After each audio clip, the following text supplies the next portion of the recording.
आओ मासूम एगो तहरा के चीज देखाओ तनी। अरे का देखा लागत कि आज मिजाज बनी। बिना देखले लगल कुलबुलाए देखबो त का होई।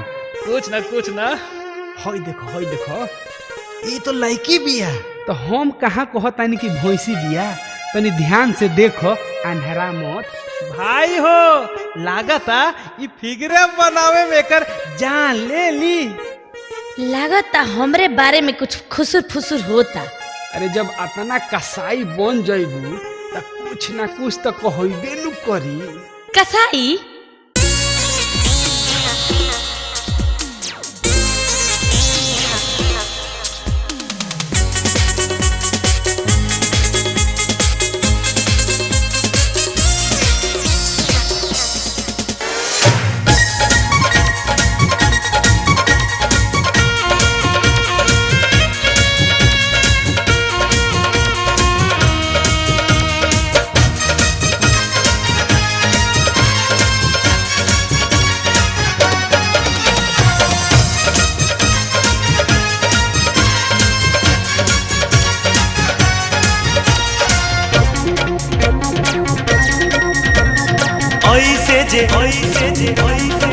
अरे रे ऐसे जे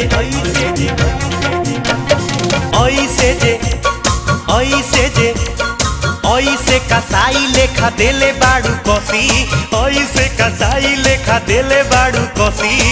पीछे से झलके रे चोलिया के रसी। पीछे से झलके रे चोलिया के रसी।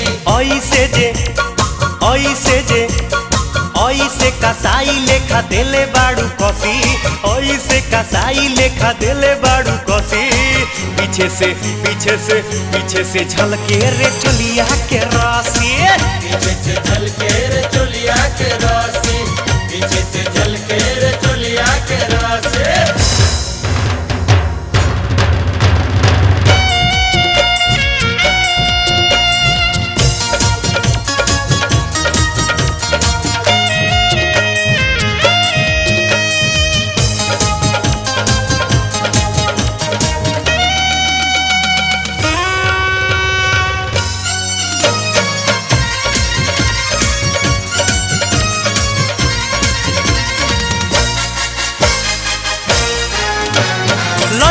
हऊ की लवंगिया तुम मिर्ची मारे लुकाहे नजरिया रे तिरछे। हो लड़की हऊ की लवंगिया तुम मिर्ची मारे लुकाहे नजरिया रे तिरछी। कहेले हो कहेले काका देखो हंसतिया फंसी। पीछे से झलके रे चोलिया के रासी। पीछे से झलके रे चोलिया के रासी। पीछे से झलके रे चोलिया के रासी।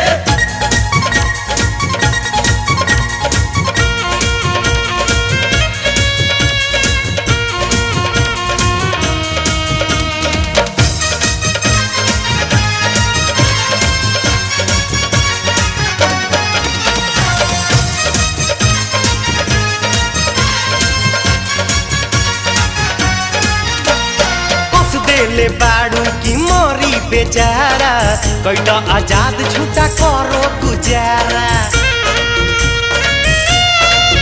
हो कस दे ले बाड़ू की मोरी बेचारा कैटा आजाद छूटा करो गुजारा। ऐसन रे हो ऐसन रे आफत में बोला कैसे हंसी। पीछे से झलके रे चोलिया के रासी। पीछे से झलके रे चोलिया के रासी। पीछे से झलके रे चोलिया के रासी।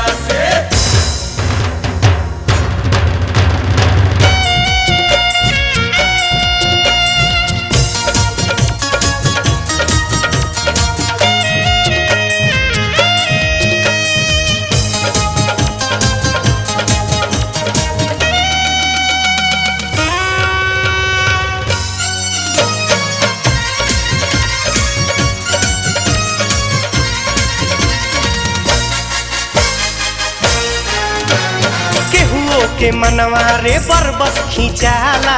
ऐसन खजाना के होला घोटाला।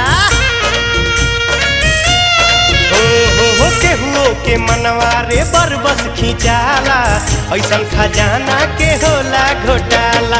लागी रे हो लागी रे ठंडा देख जानी पिया लसी पीछे से झलके रे चोलिया के रासी। पीछे से झलके रे चोलिया के रासी, पीछे से झलके रे चोलिया के रासी। ऐसे कसाई लेखा देले बाड़ू कसी, ऐसे कसाई लेखा देले बाड़ू कसी। पीछे से झलके रे चोलिया के रासी। पीछे से झलके